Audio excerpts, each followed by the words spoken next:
नमस्कार दोस्तों, आप सभी का स्वागत है आपके अपने YouTube channel BVN Maurya study blog पर। तो दोस्तों आज मैं इस वीडियो में आप लोगों को बताने वाला हूं एक तार का अगर हम लोग प्रतिरोध जो है खींच कर जो है एक तार का प्रतिरोध R ओम है, यानी एक तार का प्रतिरोध जो है R ओम है। यदि इस तार को खींच कर इसकी प्रारंभिक लंबाई की n गुनी कर दे तो तार का नया प्रतिरोध क्या होगा। इसमें कह रहा है एक तार का प्रतिरोध R है, ठीक है। यदि हम इस तार को खींच कर n गुनी कर दे, ठीक है, तो इस तार का नया प्रतिरोध क्या होगा, इसे हमें ज्ञात करना है, जो कि क्लास 12th में बहुत मोस्ट इंपॉर्टेंट आता है। और 2022 का क्वेश्चन पेपर उठा के देख लीजिए, इसमें प्रश्न पूछा गया है। एक तार का प्रतिरोध R है, R ओम है। यदि इस तार को खींच कर जो है हम लोग इसकी प्रारंभिक लंबाई में n गुनी कर दे तो तार का नया प्रतिरोध क्या होगा, यही हमें ज्ञात करना है, ठीक है। यही हमें ज्ञात करना है। तो दोस्तों आप लोग को क्या करना पड़ेगा, ठीक है। तो सबसे पहले आप लोग को मानना है, क्या मानोगे कि L माने प्रारंभिक तार, ठीक है। जब प्रारंभिक था यानी लंबाई तार का जो है प्रारंभिक था, ठीक है, L1 था, ठीक है। यानी लंबाई L होता है, जो प्रारंभिक में था L1 बराबर हम लोग L मानते हैं, ठीक है। ये प्रारंभिक लंबाई इतना था हमारा, ठीक है। कितना था, इतना था। और जब इस तार को हम लोग खींच कर n गुनी कर देते, क्या कर देते, n गुनी कर देते, यानी लंबाई में गुना होगा। यानी आप लोग इस तार को खींचोगे तो इसकी लंबाई n गुनी करना है, तो क्या होगा, L2 बराबर हमारा क्या लिखोगे आप लोग, L2 बराबर 2 खींचने के बाद की लंबाई, यानी L है, L गुनी करनी, कितनी गुनी करनी हमको, L लंबाई है, इसकी कितनी गुनी करनी, n गुनी, यानी हम लोग L में किससे गुणा कर देंगे, n से। तो हमारा जो और नया प्रतिरोध बनेगा, यानी नया लंबाई हो जाएगा L इन n हो जाएगा। यानी पहले तार की लंबाई L थी, जब हम लोग इसको खींचे तो L n हो गई, ठीक है, L n हो गई। फिर देखिए दोस्तों, फिर आप लोग देखिए इसका प्रतिरोध, फिर प्रतिरोध जो होगा दोस्तों, तार का प्रतिरोध जब खींचोगे जब रहेगा तो क्या होगा, इसको बताता हूँ, ठीक है। यानी तार का प्रारंभिक प्रतिरोध क्या होगा, R होगा, ठीक है। प्रारंभिक प्रतिरोध R होगा और R1 बराबर हम मान लेते हैं R, यानी प्रारंभिक प्रतिरोध R है, प्रारंभिक प्रतिरोध कितना है, R है, ठीक है। और हमें प्रारंभिक प्रतिरोध दिया है R ओम है। अब इसका हमको नया प्रतिरोध क्या होगा, यानी प्रारंभिक प्रतिरोध हम लोग R मान लेते हैं, जो नया प्रतिरोध पूछा, देख लो इधर नया प्रतिरोध पूछा है, यानी R बराबर R2 बराबर हमें ज्ञात करना है। यही हमें R2 बराबर क्या करना है, ज्ञात करना है, ठीक है। इतना आप लोग को आ जाए। L1 बराबर था, यानी प्रारंभिक लंबाई कितनी थी, L थी। और जब हम लोग तार को कितना n गुनी खींचे, लंबाई खींच दिए, खींच कर लंबा कर दिए, तो n गुनी खींचे यानी L से लंबाई कर देंगे L, ठीक है, Ln हो जाएगा। फिर इसका प्रतिरोध पर क्या प्रभाव पड़ेगा, यानी प्रारंभिक लंबाई इसकी R थी, अब जो नया खींचने के बाद इसका प्रतिरोध जो नया बनेगा, नया प्रतिरोध हमसे पूछा है, यानी R2 बराबर हमें ज्ञात करना है। फिर देखिए दोस्तों, आप लोग पता है यदि हम लोग किसी तार को खींचेंगे तो रो होता है, जो रो जिसे हम लोग विशिष्ट प्रतिरोध कहते हैं, वो नहीं बदलता, ठीक है। रो अगर पहला तार में जो है वही दूसरे तार में रहेगा, ठीक है। समझ रहे हो कि नहीं। जैसे देखो इधर में इसको ऐसे लिखता, तब आप लोग को समझ में आएगा। एक मिनट, कहाँ, ये देखिए इधर देखिए, L1 बराबर में L माना, ठीक है। फिर इधर L2 बराबर कितना हो जाएगा, Ln हो जाएगा कि नहीं, हो जाएगा। इधर R1 बराबर में माना कितना, R1 बराबर R माना, ठीक है। फिर R2 बराबर जो होगा दोस्तों, R2 हमें यही ज्ञात करना है, यानी R1 प्रारंभिक प्रतिरोध R दिया है और जो इसका नया प्रतिरोध क्या होगा इसे हमें ज्ञात करना है, यानी R2 बराबर हमें ज्ञात करना है। तो दोस्तों ये हमारा प्रारंभिक तार था, ये हमें लंबाई खींच कर दो, जब n गुनी कर दे तब ये वाला, ठीक है। तो आप लोग जानते हैं कि विशिष्ट प्रतिरोध जो रो होता है, वो हम लोग अगर तार को लंबाई खींच कर लंबा करते तो विशिष्ट प्रतिरोध ऐसा होता है जो बदलता नहीं है, सब बदला, यानी लंबाई L थी, L से n हो गई, ठीक है, Ln हो गई, ठीक है। और R1 था, इससे होगा। और देखो ये R2 ज्ञात करना हमें। फिर देखिए इसमें दोस्तों, जो तार का विशिष्ट प्रतिरोध नहीं बदलेगा, यानी विशिष्ट प्रतिरोध क्या होता है, जैसे कोई तार अगर तांबे का हो, क्या तांबे से वो लोहे का हो जाएगा, नहीं होगा ना, वो तांबे का ही रहेगा पर लंबा हो जाएगा, यानी विशिष्ट प्रतिरोध नहीं बदलता। जिसमें इसमें विशिष्ट प्रतिरोध रो होगा, यानी उसमें भी विशिष्ट प्रतिरोध रो ही रहेगा, क्या रहेगा, रो ही रहेगा। और एक बात और बात कर ले अगर तार के क्षेत्रफल पर, यानी तार का क्षेत्रफल अगर जितना छोटा रहेगा उतना ज्यादा रहता है तार का क्षेत्रफल, जितना लंबा करेंगे उतना क्षेत्रफल हमारा क्या होगा, कम होगा। यानी हमारा जो क्षेत्रफल है वो चेंज होता रहेगा। यानी जब छोटे तार का जो है प्रतिरोध क्षेत्रफल ज्यादा रहेगा, और जब इसको हम लोग लंबा कर देंगे इतना, यही हमारा जो है मार्कर समझ लो एग्जाम्पल, ये हमारा एक क्षेत्रफल, ठीक है, ये हमारा क्या है, क्षेत्रफल। और जब हम इसी तार को और लंबा कर देते हैं खींचकर, तो ये हमारा जो गोला वाला पार्ट है वो पतला हो जाएगा, यानी इसका जो क्षेत्रफल है कम हो जाएगा। यानी अब क्या बदल रहा है, क्षेत्रफल तार का, हमारा कोई तार है, इसका प्रारंभिक क्षेत्रफल ये था, ठीक है, ये जब हम लोग इसको खींचेंगे तो इसका पतला होगा कि नहीं, है थोड़ा पतला होगा, यानी क्षेत्रफल क्या हो रहा है, हमारा चेंज हो रहा है। यानी इसका मान लेते हैं हम लोग A1, इसका क्या मान लेते हैं A2, इतने पे आप लोग पहुंचेंगे, ठीक है, इतने पे आप लोग क्या होंगे, पहुंचे होंगे, ठीक है। आप लोग पता है, क्या पता है कि उसका प्रतिरोध, यानी किसका, तार का विशिष्ट प्रतिरोध नहीं बदलता, इतना आप लोग को एक पॉइंट लिखना होगा। क्या लिखना होगा, तार का विशिष्ट प्रतिरोध नहीं बदलता, तार का विशिष्ट प्रतिरोध नहीं बदलता, पहला पॉइंट आप लोग लिख लेना है, नहीं बदलता, ठीक है। तार का विशिष्ट प्रतिरोध नहीं बदलेगा। मैं आप लोग बताया, अगर तार तांबे का हो, लोहे का नहीं होगा खींचने पर, इसलिए तार का विशिष्ट प्रतिरोध जो रो होता है हमारा, रो इसको इसे दर्शाते हैं, रो नहीं बदलता, ठीक है। और एक चीज नहीं बदलता दोस्तों, तार का आयतन नहीं बदलता। क्या नहीं बदलता, आयतन, ठीक है, तार का आयतन नहीं बदलता, तार का आयतन नहीं बदलता, तार का आयतन नहीं बदलता, आयतन नहीं बदलता, ठीक है। यानी आप लोग को बात कर ले, अगर तार आपने लंबा लिया, वो गोल थोड़ा हो जाएगा, यानी वो जिस आयतन का उसी आयतन में रहेगा, ठीक है। लंबा है तो लंबे रहेगा, लंबाई सीधा दिए तो, ठीक है, तो गोला नहीं होगा, ठीक है। तार का आयतन नहीं बदलता। यहीं से आप लोग जानते हैं, क्या जानते हैं कि आयतन बराबर हमारा जो होता है, आयतन बराबर, यहाँ आशा है कि आप लोग को दिखाई दे रहा होगा, हेलो हेड इधर दिखाई दे रहा है, ठीक है। तो आप लोग जानते हैं तार का आयतन नहीं बदलता, तार का आयतन बराबर होता है हमारा, आयतन बराबर क्या होता है दोस्तों, आयतन बराबर आपको यही लिखना पड़ेगा, आयतन बराबर हमारा होता है क्षेत्रफल गुणे दूरी होता है। क्या होता है, क्षेत्रफल गुणे दूरी, यानी जो हमारा आयतन होता है तार का वो नहीं बदलता, वो जिस पर रहता है उस पर रहता है। तो हमारा क्या है, क्षेत्रफल शुरुआत में क्या था, हमारा क्षेत्रफल शुरुआत में क्या था, A1 था, ठीक है, क्या था, A1 था कि नहीं, A1 था।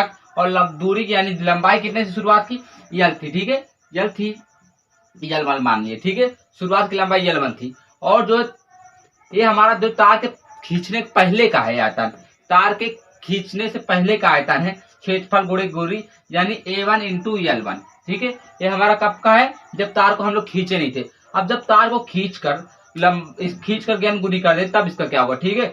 यानी तार को खींचने के बाद पहले, ठीक, इसको पहले लिख लेता हूँ, ठीक है, इसको इधर मैं लिख लेता हूँ क्या, पहले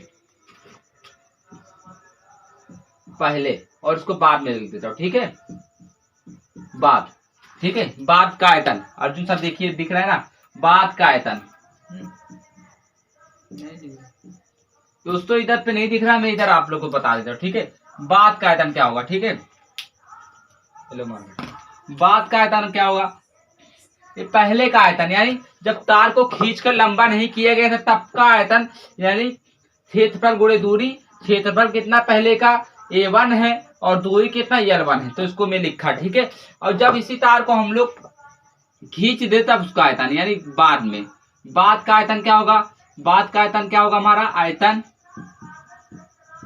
हमारा बाद का आयतन क्या होगा, यानी क्षेत्रफल गुणे दूरी होता है कि नहीं, क्षेत्रफल गुणे दूरी होता है, अर्जुन भरी है, क्षेत्रफल गुणे दूरी होता है। यानी बाद का आयतन क्या है, बाद का क्षेत्रफल हमारा जो है A2 है, ठीक है, A2, और बाद का जो दूरी है, दूरी L2 है, ठीक है, दूरी क्या है हमारा, L2 है। आशा है कि आप लोग यहाँ तक समझ में आया होगा। क्या समझ में आया, हमको क्या प्रश्न दिया था, एक तार का प्रतिरोध R ओम है, क्या है, एक तार का प्रतिरोध जो है R ओम है, ठीक है। यदि इस तार को खींचकर, यानी हमको ये कोई तार है हमारा, यदि हम इस तार को खींचना है, कितना खींचना है आप लोग बताता हूँ, यदि इस तार को खींचकर खींचना, जितना खींचना, खींचकर इसकी प्रारंभिक लंबाई, यानी इसकी लंबाई प्रारंभिक इतनी है, यदि इस लंबाई को n गुनी कर दे तो, यदि हम इसी लंबाई में n गुनी कर दे तो तार का नया प्रतिरोध क्या होगा, इसी तार का यदि हम लोग लंबाई n गुनी कर दे तो इसी तार का नया प्रतिरोध क्या होगा, ये हमें ज्ञात करना है। ठीक है, तो हमने माना शुरुआत में यानी प्रारंभिक में तार का लंबाई क्या है, L1 बराबर L माना। ठीक है, और जो खींचने के बाद इसका लंबाई क्या हो जाएगा, L2 बराबर हमको n गुनी करना है। देखिए लंबाई n गुनी करना है, यानी L2 बराबर Ln हो जाएगा, होगा कि नहीं, लंबाई n गुनी करना है तो इतना लिखा। और जो प्रारंभिक प्रतिरोध था R1 था, यानी R1 बराबर में R माना। ठीक है, और जो इसका नया प्रतिरोध R2 हमें क्या करना है, ज्ञात करना है। आप लोग जानते हैं तार का विशिष्ट प्रतिरोध नहीं बदलता, जैसे कोई तार तांबे का तो वह तांबे का रहेगा, इसको चाहे जितना खींच लीजिए, लोहे का नहीं बदल जाएगा। इसलिए विशिष्ट प्रतिरोध जितना जिसमें इतना होगा उसी में रो भी वही होगा। और क्षेत्रफल बात कर ले, ये हमारा क्षेत्रफल है, यदि क्षेत्रफल अभी ज्यादा है, यदि हम इसी तार को लंबा कर दे तो इसका क्षेत्रफल क्या हो जाएगा, बहुत कम हो जाएगा। इसलिए क्षेत्रफल हमारा क्या हो रहा है, चेंज हो रहा है। इसलिए प्रारंभिक तार का क्षेत्रफल A1 है, और खींचकर मतलब लंबाई, और अगर हम इस तार को खींचकर इसका क्षेत्रफल, जब इस तार को खींच देते हैं तो इसका क्षेत्रफल क्या है, A2 हो जा रहा है। ठीक है, A2 हो जा रहा है। तो आप लोग यहाँ तक लिखे। ठीक है, यानी बात का आयतन क्षेत्रफल गुणे दूरी, ये बात का क्षेत्रफल क्या है, A2 है, और लंबाई क्या है, L2 है। ठीक है, इतना आप लोग लिखे। तो दोस्तों अब क्या लगाना है आप लोग को, अब एक सूत्र लगाना है आप लोग को, ये वाला निकालना इंपॉर्टेंट था, आयतन निकाल दिए। ठीक है, अब आप लोग को एक सूत्र होता है जो R बराबर होता है हमारा, आप लोग ने पढ़ा होगा विशिष्ट प्रतिरोध। ठीक है, R बराबर रो A बाई L।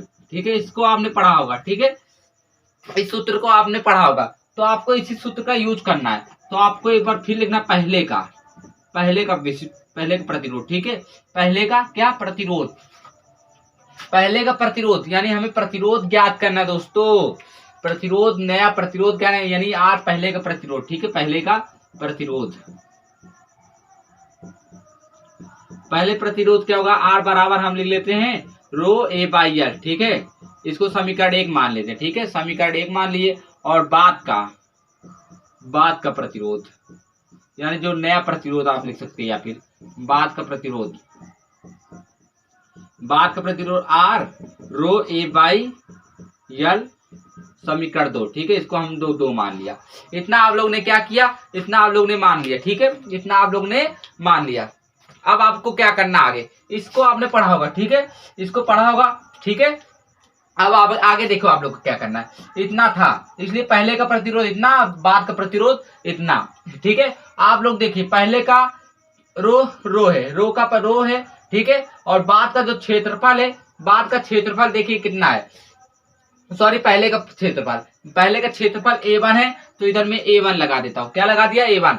और बाद का L देखिए लंबाई, बाद का लंबाई कितना दोस्तों, L1 है, L1 माना। ठीक है, तो L1 लगा दीजिए। ठीक है, रो A बाई L। ठीक है, L बाई इतना है, तो बाद का कितना है, सॉरी L बाई A है, रो L बाई A है दोस्तों, L बाई A है, इधर L बाई A है। ठीक है, L बाई A, ये हमारा होता है क्या, L बाई A, यानी विशिष्ट प्रतिरोध। ठीक है, R बराबर रो A बाई L। ठीक है, तो यहाँ भी लिख लीजिए L बाई होता है रो R बराबर क्या होता है, रो L बाई A होता है। ठीक है, तो देखिए दोस्तों पहले का प्रतिरोध हमारा क्या है, R1 है, R1 लिखो इधर, पहले का प्रतिरोध R1 है, R1 लिखा। ठीक है, इतना आप लोगों ने क्या किया, लिखा, R1 में लिखा इधर। ठीक है, इसके बाद देखिए रो, इधर रो है और इधर भी रो है, रो नहीं चेंज होगा, विशिष्ट प्रतिरोध नहीं चेंज होगा।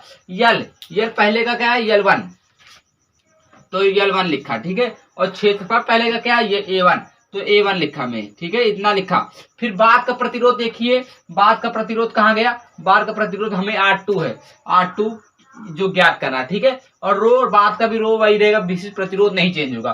फिर L देखिए, बाद का L कितना है, L2 है। ठीक है, तो L2 इधर लिखिए, और बाद में क्या होगा, क्षेत्रफल कितना है, क्षेत्रफल A2 लिखिए। ठीक है, इतना आप लोगों ने क्या किया, लिखा, इतना आप लोगों ने क्या किया, लिखा। अब आप लोगों को कुछ भी नहीं करना है दोस्तों, कुछ भी नहीं करना है। आप लोगों को क्या करना है, समीकरण 1 लिखा और समीकरण 2 लिखा। ठीक है, आपको कुछ नहीं करना, समीकरण 1 में और समीकरण 2 में भाग दे देना है। ठीक है, मामूली भाग दे देना है, आपको जो है नया प्रतिरोध प्राप्त हो जाएगा। ठीक है, तो आइए भाग देते हैं समीकरण 1 भागे समीकरण 2, समीकरण 1 भागे समीकरण 2, यानी समीकरण 1 भागे समीकरण 2 देना। समीकरण 1 क्या हमारा देखिए दोस्तों, R1 बराबर है, R1 बराबर कितना, रो L बाई ए, यानी 1 है। और R2 बराबर कितना दोस्तों, इधर देखिए R2 बराबर कितना है दोस्तों, इधर देखिए ध्यान से, ठीक है। R2 बराबर कितना है, रो L2 A2, ठीक है। इतना है कि नहीं दोस्तों, इतना है कि नहीं, ये दोनों बटे हैं यहाँ हमारा, ठीक है। इतना है दोस्तों, इतना क्या आप लोग देखिए, ठीक है, ध्यान से देखते चलिए। इधर इतना आप लोग को आया होगा। अब देखिए इधर हम थोड़ा लाइन बना देते हैं, ठीक है, ताकि आप लोग को समझ में आया। मैंने इतना निकाल के समीकरण 1 भागे समीकरण 2 दे दिया। अब आप लोग को क्या करना है, इधर से R1 बटे R2 लिखिए, R1 बटे R2, ठीक है। R1 बटे R2 आपने लिखा, क्या लिखा, R1 बटे R2 लिखा है ना। अब देखिए नीचे भी रो ऊपर भी रो, नीचे भी रो ऊपर भी रो, इससे काट दीजिए। काट दिया कि नहीं, नीचे भी रो रो सेम है, तो रो क्या हो जाएगा, कैंसिल हो जाएगा। और ऊपर क्या हमारा बचा है, L1 बटे A1, नीचे क्या बचा हमारा, L2 बटे A2। इतना हमारा बचा है, इतना क्या है हमारा बचा है। आप लोग यहीं से जो है ना दोस्तों, आप लोग यहीं से क्या कीजिए दोस्तों, इतना है तो आप लोग यहीं से इसको ऊपर भेज दीजिए, इसको नीचे कर दीजिए, ठीक है। यहाँ देखिए आप लोग को समझ में आ रहा है कि नहीं जो मैं बताना चाह रहा हूँ, ठीक है दोस्तों। इतना आप लोग को समझ में आया होगा। इतना में लिखा L1 बटे A1, L2 बटे A2, इतना आप लोग को समझ में आ रहा होगा। मुझे पूरा पता है कि आप लोग इतना समझ में आ रहा होगा, ठीक है। अब आप लोग को क्या करना, नेक्स्ट स्टेप इधर देखिए, R1 का R1 लिखो, R2 का R2 लिखे। R1 का मैं R1 लिखा और R2 का क्या लिखा, R2 लिखा। अब देखिए आप बाद में क्या होता है, ठीक है। देखिए दोस्तों ध्यान से देखिए, वरना आप लोगों को समझ में नहीं आएगा। कृपया करके ध्यान से देखिए, ठीक है। अब मैं इतना लिखा, फिर देखिए दोस्तों L1 का L1 लिखा, ठीक है, L1 का L1 लिखा, L2 का कितना लिखा मैं, A1 का A1 लिखा। फिर देखिए दोस्तों आप लोगों को क्या करना है, इधर ध्यान से देखिए, समझ में नहीं आएगा वरना। ये दो नीचे बटे, इधर देखिए L2 बटे A2, L2 बटे A2 जो है, इससे आप ऊपर करेंगे, यानी आप जब ऊपर ले जाएंगे, ये मेन बटा ए हमारा है। जब L2 बटे A2 है, जब ऊपर ले जाओगे A2 ऊपर हो जाएगा, L2 कितना हो जाएगा, नीचे हो जाएगा, ठीक है। तो हमारा देखिए A2 ऊपर हो गया और नीचे L2 हो जाएगा, ठीक है, L2। इतना आपको आया समझ में। मैं बटा वाला जो है ऊपर ले गया, यानी A ऊपर चला गया, A2 ऊपर चला गया, L2 नीचे चला आया, यानी ये इतना है। फिर इतना जो है ऊपर जाएगा, तो यार दोस्तों आपको मामूली बात है कि चेंज होगा, यानी ऊपर नीचे वाला ऊपर चला जाएगा, ऊपर वाला नीचे चला आएगा, ठीक है। यहाँ से देखिए आप लोग इसको चेंज कर दीजिए, इसको A1 को इधर ले आइए, A2 को यहाँ ले आइए। समझ रहे हो कि नहीं बात को। ये जो L2 यहाँ पर है, इसको यहाँ लेके चले जाइए, यहाँ लेके जा सकते हो, कर सकते हैं हम लोग, ठीक है। तो मैं यहाँ क्या कर दे रहा हूँ, यहाँ L2 बना दे रहा हूँ और L2 के स्थान पे A2 बना दे रहा हूँ। हो जाएगा, इतना मामूली बात हो जाएगा, बहुत मामूली बात है, आराम से हो जाएगा, ठीक है। इतना क्या है आप लोग को समझ में आया। फिर आप लोग बगल में दोस्तों देखिए, जो मैंने पहले बताया था, मैंने पहले क्या बताया था, A1, इधर देखिए A1 गुड़े क्या बताया था, L1, इधर देखिए, इधर आई L1 गुड़े A1, फिर बराबर क्या था इसके, A2 बराबर L2, ठीक है। पहले का आयतन बराबर बाद का आयतन। फिर देखिए यहाँ से दोस्तों आप लोग क्या करेंगे, ठीक है। यहाँ से देखिए ध्यान से क्या करेंगे, ये जो A2 गुड़ा में है, A2 जो गुड़ा में है, इसे इधर ले आइए, ठीक है। यानी A1 बटे हमारा क्या हो जाएगा, A2 हो जाएगा। फिर बराबर कीजिए, जो L1 इधर गुड़ा में, इसको नीचे ले जाइए, यानी L1 बटे क्या हो जाएगा, L2 हो जाएगा। यहाँ से आप लोग समझ में आया, यहाँ से आप लोग को समझ में आया, ठीक है। यानी L1 गुड़ा में इधर ले गया, इधर ले गया, ठीक है। इतना आप लोग को समझ में आया, समझ में आया। तो आप लोग देखिए A1 बराबर है हमारा किसके, देखिए इधर A1 बटे A2 बराबर L1 बटे L2 के, ठीक है। तो आप लोग क्या करेंगे, इधर ध्यान से देखिए, वाला कॉन्सेप्ट बिगड़ देगा। आप लोग A1 A2 के स्थान पे इसको लिख सकते हो, ठीक है दोस्तों, इसको लिख सकते हो R2 L1 बटे L2 कितना हो जाएगा, A2 के स्थान A2 बटे A1 बटे हम लोग A2 के स्थान पे इसको लिख सकते हैं, यानी L1 बटे L2। इतना आप लोग ने क्या होगा, समझा होगा, ठीक है दोस्तों। इतना आप लोगों ने समझा होगा। फिर आप लोग को क्या करना है, इधर से देखिए फिर देखो दोस्तों दोनों सेम है, क्या है, दोनों सेम है, दोनों सेम है, ठीक है, दोनों हमारा सेम है, यानी दोनों का स्क्वायर लगा देते हैं, R1 बटे R2 बराबर हो जाएगा हमारा, क्या हो जाएगा, दोनों का L1 बटे L2 का स्क्वायर लगा देते हैं, दोनों सेम है, दो है तो स्क्वायर लगा दीजिए, ठीक है, स्क्वायर मैंने लगा दिया, ठीक है। इधर देखिए L1 बटे L2 का स्क्वायर दो बार है इसलिए मैं स्क्वायर लगा दी, ठीक है, दो बार है इसलिए मैं क्या कर दिया, स्क्वायर लगा दिया। इतना आप लोगों को क्या होगा, समझ में आया होगा। फिर देखिए नेक्स्ट स्टेप, स्टेप को हमारे देखते जाइए और फॉलो करते जाइए, पेपर में 5 नंबर डाल के आओगे, कुछ है नहीं, और नया प्रतिरोध निकाल के आओगे, इसको लिखे। फिर आप लोग जो है जो मान निकाले थे दोस्तों, जो मान निकाले थे L1 और L2 का, L1 और L2 को जो मान निकाले थे, यानी हम लोग प्रारंभिक लंबाई L माने और जो तार को खींचने के बाद लंबाई L1 माने, L2 इसका मान यहाँ लाके रखिए दोस्तों, यहाँ लाके रखिए तो क्या होगा, L1 का मान क्या रखा है इधर, L माना था, ठीक है, और L2 का मान क्या रखा है, L1 Ln, ठीक है, माना था कि n गुणी करना लंबाई ना, तो लंबाई में n से गुणा कर देंगे यानी Ln होगा, ठीक है। इतना आप लोग ने क्या किया, लिखा, इतना आप लोग ने क्या किया, लिखा। इसका स्क्वायर स्क्वायर लगा दीजिए, ठीक है, स्क्वायर है तो आप लोग इसका स्क्वायर लगा दीजिए, ठीक है, स्क्वायर स्क्वायर लगा दीजिए। एक एल से क्या होगा, एक एल कैंसिल हो गया, एक एल से एक एल कैंसिल हो गया दोस्तों, एक एल से एक एल कैंसिल हो गया, तो हमारा ऊपर क्या बचा दोस्तों, ऊपर क्या बचा हमारा, यही बगल में बता दे कि यहाँ बता दे गुरुजी, देखो यहीं बता देते हैं, देखो यहाँ देखो ध्यान से, ठीक है, यानी हमारा क्या बचा, R1 बटे R2, ठीक है, R1 बटे R2 बचा, यल कट गया यानी एक बचा, ठीक है, एक का वर्ग एक ही होगा, और इधर क्या बचा है हमारा, यहाँ क्या बचा, देखो दोस्तों ध्यान से देखिए वाला स्टेप आप लोग को, अगर एक छूटा और यहाँ हमारा क्या हो जाएगा, यानी स्क्वायर हो जाएगा, क्यों यानी स्क्वायर, क्योंकि एक का स्क्वायर एक होगा और n का स्क्वायर यानी स्क्वायर होगा, ठीक है। इतना आप लोग ने क्या किया, लिखा, इतना आप लोग ने क्या किया, लिखा होगा, आशा है हमें आप लोग ने लिखा होगा। अब देखिए आप लोग को आगे क्या करना है दोस्तों, आगे कुछ भी नहीं करना है, हम लोग इतना लाए, बहुत मेहनत से पहुंच रहे हैं, आप लोग अगर एक स्टेप भी छोड़े होंगे तो आप लोग को पूरा समझ में नहीं आएगा, ठीक है। R1 बटे R2 1 बटे n स्क्वायर, यहाँ तक हम लोग पहुंचे, ठीक है, यहाँ तक हम लोग ने पहुंच लिया है आराम से पहुंच के। फिर दोस्तों आप लोग क्या करेंगे, ठीक है, यहाँ से दोस्तों आप लोग को पक्षांतर करना है, ठीक है, आप लोग को क्या करना है, पक्षांतर करना है, ठीक है दोस्तों, पक्षांतर करना है, यानी देखो दोस्तों, इसका गुणा इसमें कर दिए, इसका गुणा इसमें, इसका गुणा इसमें करेंगे तो क्या हो जाएगा दोस्तों, क्या हो जाएगा, यानी इसका पहले हम लोग इसका गुणा इसमें करा देंगे और इसका गुणा इसमें, तो इसका गुणा इसमें हो जाएगा, कितना हो जाएगा, यानी स्क्वायर R1 हो जाएगा, ठीक है, यानी स्क्वायर कितना हो जाएगा, R1 हो जाएगा, ठीक है, बराबर क्या हो जाएगा, बराबर क्या हो जाएगा, R1 बराबर R2, तो ये हमारा क्या आ गया, नया प्रतिरोध आ गया दोस्तों, क्या आ गया, हमारा नया प्रतिरोध आ गया, ठीक है, नया प्रतिरोध आ गया।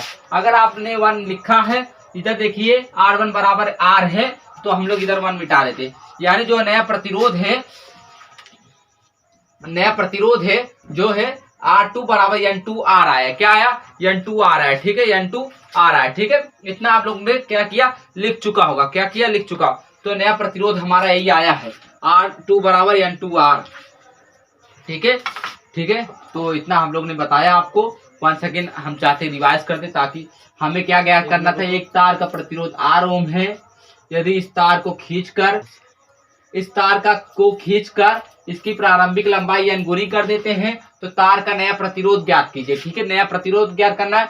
तो मैंने माना तार का प्रारंभिक लंबाई क्या है, L1 बराबर L मान लिया, ठीक है, L1 बराबर L मान लिया, और तार को जब हम लोग खींच कर n गुनी करना है, यानी लंबाई, तार का लंबाई खींचकर n गुनी करना है, यानी L2 बराबर में Ln मान लिया, यानी n से गुणा कर दिया, यानी गुणा करना है, ठीक है। फिर तार का प्रतिरोध पर बात कर ले, तार का प्रारंभिक प्रतिरोध R है, इधर दिया तार का प्रतिरोध R में, यानी R1 बराबर R मान लिया, और हमें क्या ज्ञात करना, नया प्रतिरोध ज्ञात करना है, यानी R2 बराबर हमें ज्ञात करना है। और बात कर ले इसके तार का विशिष्ट प्रतिरोध पर, तो तार का विशिष्ट प्रतिरोध नहीं चेंज होता, जो तार का विशिष्ट प्रतिरोध नहीं चेंज होता, ठीक है। और क्षेत्रफल हमारा चेंज होता है, यदि इस तार का प्रतिरोध हमको इतने टाइम इतना, अगर हम इसी तार को जो है लंबा कर दे खींच के, तो इसका जो क्षेत्रफल है वो कम हो जाएगा, यानी क्षेत्रफल में क्या हो रहा है, चेंजिंग हो रहा है, यानी A1 पहले का था, A2 बाद में, ठीक है। फिर इधर नोट 2 पॉइंट है, तार का विशिष्ट प्रतिरोध रो जो है नहीं बदलता, और तार का आयतन नहीं बदलता, तार का आयतन भी जो है नहीं बदलता, ठीक है। यानी पहले का आयतन हमने मान लिया तार के पहले का आयतन क्षेत्रफल गुणे दूरी। पहले का आयतन क्या है, क्षेत्रफल का स्थान पे A1, दूरी के स्थान पे L2 L1, ठीक है, L1 मान है। फिर क्या आएगा बाद का आयतन यानी क्षेत्रफल गुणे दूरी A2 गुणे AL, यानी इसका मान और इसका मान रखा, ठीक है। फिर आपको क्या ज्ञात करना है, प्रतिरोध ज्ञात करना है, नया प्रतिरोध। तो सूत्र लगाइए R बराबर रो L बाई ए से, ठीक है, रो L बाई ए से। तो पहले का प्रतिरोध R1 बराबर रो का रो रहे, रो नहीं चेंज होगा, L1 पहले का L1 था और A1 था, ठीक है। इसको समीकरण 1 मांगा, इसी प्रकार दूसरा का माना। फिर दोनों का मैं क्या किया, भाग दे दिया, दोनों का इसी प्रकार मैंने भाग दे दिया इधर। फिर रो से रो कैंसिल हो गया दोस्तों। फिर जो L1 L2 बटे A2 है ऊपर चला गया, यानी A2 बटे L2 हो गया। इधर देखिए A2 बटे क्या हो गया, L2, ठीक है, इतना हो गया, ठीक है, इतना हो गया। फिर इसको मैं इधर देखो, फिर इसके स्थान पे हम लोग दोस्तों इसके स्थान पे इसको लिख सकते हैं L1 बटे L2 लिख सकते हैं, ठीक है, L1 बटे L2 लिख सकते हैं। फिर लिखा मैंने, फिर दोनों सेम तो दोनों का स्क्वायर लगा दिया, ठीक है, दोनों का स्क्वायर लगा दिया। फिर देखिए L से एक L कट गया, यानी 1 बटे n स्क्वायर बचा, 1 का वर्ग 1 होगा, n का स्क्वायर n स्क्वायर होगा, ठीक है। फिर देखिए दोस्तों इधर से आप लोग को पक्षांतर करना है, यानी हमारा बचे R1 बटे R2 बटे 1 बटे n स्क्वायर, ठीक है, इतना बचा। फिर इसका गुणा में इसमें किया, इसका गुणा इसमें किया, इसका गुणा इसमें किया, तो यानी स्क्वायर R आ गया, ठीक है, R1 आया था तो R1 के बराबर लिखा R, यानी R आएगा, ठीक है। और R2 का इतना R2, यानी नया प्रतिरोध जो है N2 प्रतिरोध का n गुना होगा, ठीक है, n गुना है, यानी प्रतिरोध 2 गुना होगा, ठीक है। तो N2R, ठीक है, नया प्रतिरोध N2R होगा, ठीक है। तो हमारा था एक बहुत ही मोस्ट इंपॉर्टेंट हेडिंग था, पॉइंट था, ये हमने सॉल्व कर लिया। अगर आपने को पूरा समझ में आया हो तो प्लीज चैनल को सब्सक्राइब करें और हमारे चैनल को सपोर्ट करें। मिलते हैं नेक्स्ट वीडियो में, तब के लिए जय हिंद, जय भारत।